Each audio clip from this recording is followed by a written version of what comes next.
જો તમે પણ કોઈ લક્ઝરિયસ એપાર્ટમેન્ટ કે ફ્લેટમાં રહો છો તો આ વિડીયો તમારા માટે ખૂબ જ મહત્વપૂર્ણ છે। હવે લક્ઝરિયસ એપાર્ટમેન્ટ કે ફ્લેટમાં રહેતા લોકોને મોટો ઝટકો લાગ્યો છે। નમસ્કાર, હું છું નેન્સી ને તમે મારી સાથે જોઈ રહ્યા છો અપડેટ કોર્નર। નવા નાણાકીય વર્ષ 2025-26ના બજેટમાં હાઉસિંગ સોસાયટીઓને પણ જીએસટી હેઠળ આવરી લેવાય છે। સોસાયટીના સભ્યો પાસેથી વસૂલાતા મેન્ટેનન્સ ઉપર જીએસટી લેવાય છે, જેના કારણે સોસાયટીએ પણ જીએસટી રિટર્ન પણ ફાઇલ કરવા પડશે। વધતા શહેરીકરણના કારણે શહેરી જીવનમાં હવે એપાર્ટમેન્ટ કલ્ચર સામાન્ય બની ગયું છે।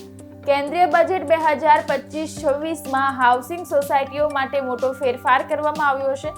ન્યૂ ઇન્ડિયન એક્સપ્રેસના અહેવાલ મુજબ જો કોઈ એપાર્ટમેન્ટનો પ્રતિ માસે મેન્ટેનન્સ એટલે કે જાળવણી ખર્ચ ₹7500 કે તેથી વધુ હોય અથવા સોસાયટીનો વાર્ષિક સંગ્રહ ₹20 લાખથી વધુ હોય તો તેના ઉપર 18% જીએસટી વસૂલવામાં આવશે। આ નિર્ણયથી શહેરી વિસ્તાર અને ખાસ કરીને પોશ વિસ્તારમાં આવેલા લક્ઝરિયસ ફ્લેટ કે એપાર્ટમેન્ટના રહેવાસીઓમાં ચિંતા પેઠી છે।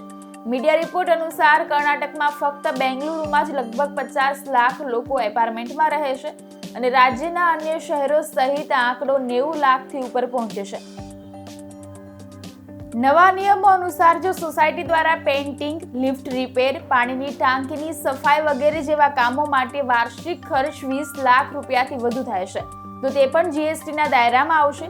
ઘણા લોકો અપેક્ષા રાખતા હતા કે આ કર ફક્ત 5% હશે, પરંતુ વાસ્તવમાં તે 18% છે।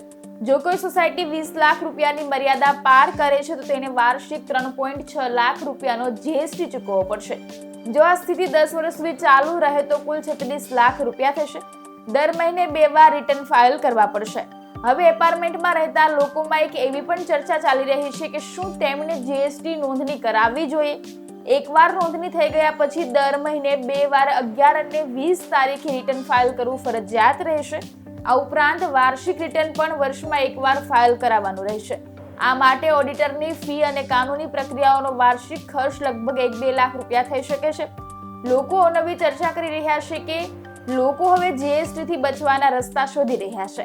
ઘણી સોસાયટીઓમાં મીટિંગો થઈ રહી છે તો વોટ્સએપ ગ્રુપમાં ચર્ચાઓ પણ થઈ રહી છે। જેમને ખાતરી નથી કે તેમની સોસાયટી જીએસટીના દાયરામાં આવે છે કે નહીં, તેઓ સ્થાનિક વાણિજ્યક કર કચેરીની મુલાકાત લઈ રહ્યા છે અને પૂછપરછ કરી રહ્યા હોવાના અહેવાલ છે। સાથોસાથ ₹500 ફી ચૂકવીને તેમની સ્થિતિ સ્પષ્ટ કરતું સત્તાવાર પ્રમાણપત્ર પણ મેળવી શકે છે। આવા જ ઇન્ફોર્મેટિવ વિડીયો જોવા માટે અમારી ચેનલને લાઇક, શેર અને સબસ્ક્રાઇબ જરૂરથી કરજો।